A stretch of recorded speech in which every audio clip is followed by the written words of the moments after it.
And welcome back, everybody, to the Peter Schiff Show. Tom Woods in for Peter. And very glad to be joined by, well, as it turns out, another Peter. Peter Klein is the Executive Director and Carl Menger Research Fellow of the Ludwig von Mises Institute and also Associate Professor in the Division of Applied Social Sciences at the University of Missouri, where he also directs the McQuinn Center for Entrepreneurial Leadership, and he holds a Ph.D. in economics from the University of California at Berkeley. Peter Klein, welcome to the program. Hi, Tom. Great to be here. Thanks a lot. I mean, there are a lot of things you and I can talk about, but the item that I think precipitated your presence here was a blog post you had the other day on the subject of Nelson Mandela and apartheid and capitalism, et cetera, et cetera. And what I found interesting about this post of yours is that Mandela thought of the racial apartheid system as being some sort of form of capitalism. And so therefore, in order to get rid of apartheid, we're really involved in an anti-capitalist struggle. So before we get into the details of that, why don't you define for us what capitalism is so that we can better understand what is so preposterous about an understanding like that? That's a great point, a great way to set up the discussion. The word capitalism is kind of potentially confusing term. This was the term that was popularized by Karl Marx, a critic of the free market system. You and I, Tom, might talk about the free market or an open economic system, laissez-faire, something like that. So a true capitalist economy that we would support, right, would be one in which there is minimal or even zero government intervention in the economic system. Private property rights are secure. The government doesn't interfere with prices. There's no central direction of investment. In other words, capital markets are free, but of course labor markets are free. Markets for land and other resources are free. In other words, what you and I would support is the free market system. People sometimes confuse that with a system in which, large companies are specifically singled out for support or capital is somehow elevated above labor. And, we wouldn't describe a free market system that way at all. It's, a system of private voluntary interaction among all sorts of people, owners of capital, owners of labor, owners of raw materials, entrepreneurs, and so on. Okay, now having said that, I think it should be easy to explain. Yeah. Why was the apartheid system not a capitalist system? Well, I want to back up a little bit. Okay. I was a college student back in the 1980s when there was this big movement, especially on college campuses, but elsewhere in the U.S. and Europe, to divest or disinvest from companies doing business in South Africa. So this is when the plight of South Africa sort of became better known on the world stage, when Nelson Mandela, still in prison at that point, became an international celebrity. And, everyone wanted to do something about the apartheid system. So the South African apartheid system was a system of legally mandated restrictions on what various groups in the economy could do, what various individuals in the economy could do based on their race.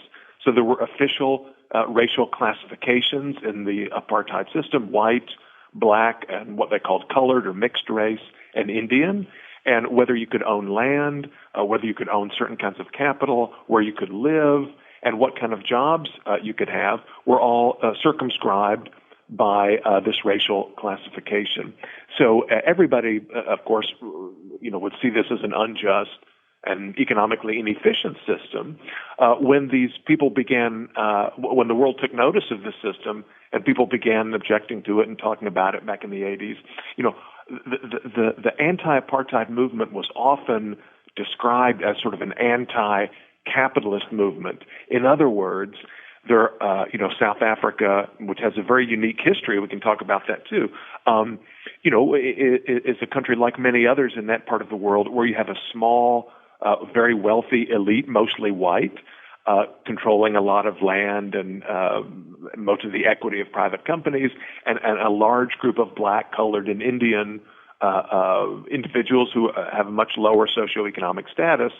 So because the white minority also was heavily involved in production and were owners of factories and so on, it was assumed that the apartheid system was not only a system of racial prejudice, but also a system that favored capitalism and capitalists at the expense of workers. So the black liberation movement in South Africa was conflated with some kind of worker liberation movement, rights of workers and the disadvantaged more generally against the privilege of the capitalists and the wealthy. So what really was a legitimate protest against a statist, socialist, or in some ways you could describe it as fascist economic system was portrayed as a fight against capitalism. Now, you've got in this post of yours, and this is over at the Mises Institute blog, so you can check out Mises.org, and I don't mean to insult the intelligence of listeners of this program by spelling Mises, but just in case, MISES.org. And you quote Tom Hazlitt saying, the conventional view is that apartheid was devised by affluent whites to suppress poor blacks.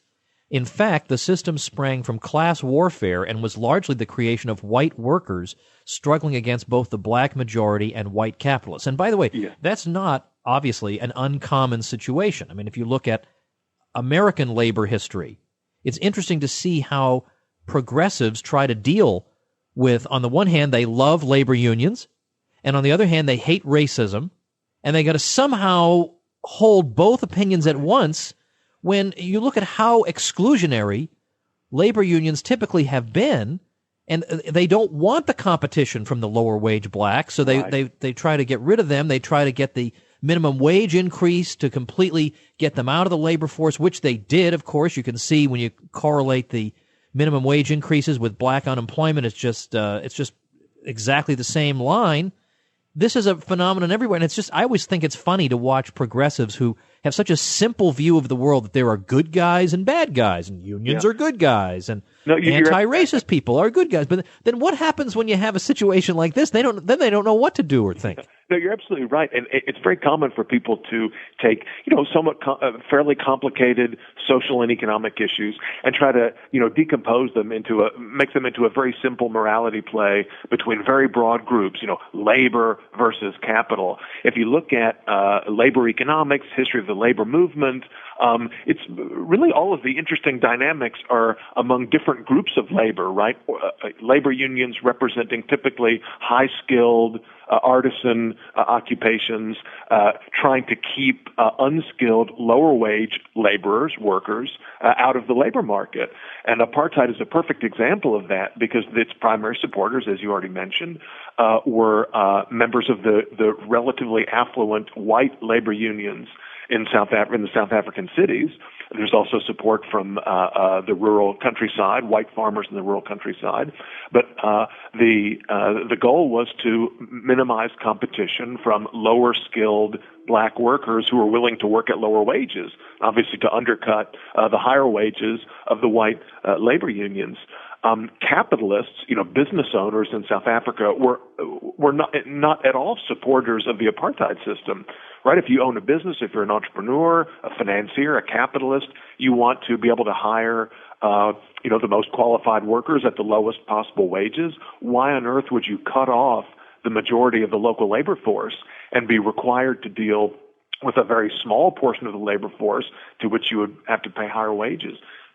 In no sense were the business people, the business community, the capitalist community, the strongest supporters of the apartheid regime. It was mostly middle-class white labor unions.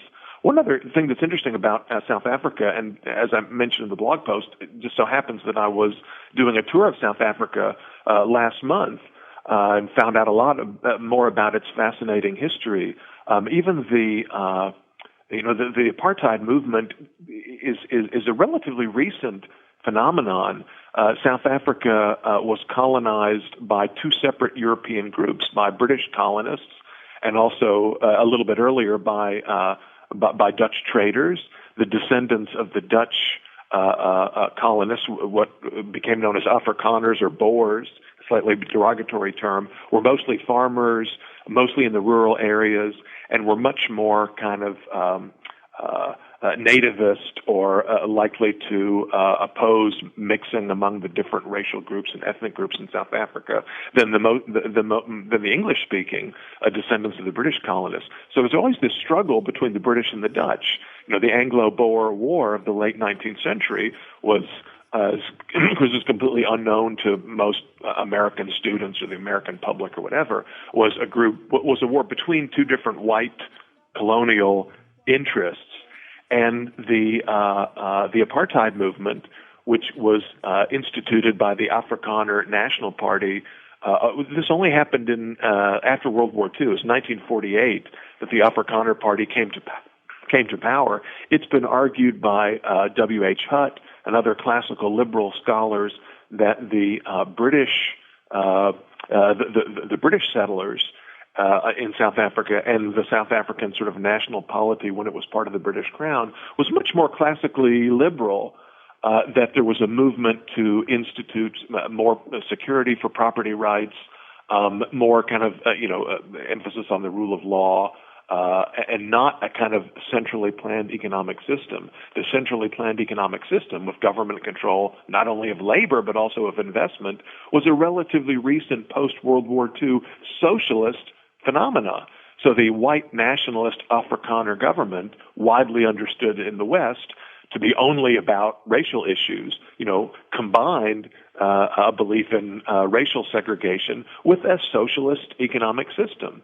And that's what makes this story so interesting and complicated, is that some of the resistance to the apartheid regime was based on desire to eliminate the racial barriers, but a lot of it was also a fight against socialism and an attempt to have a more decentralized system and something closer to a free market system.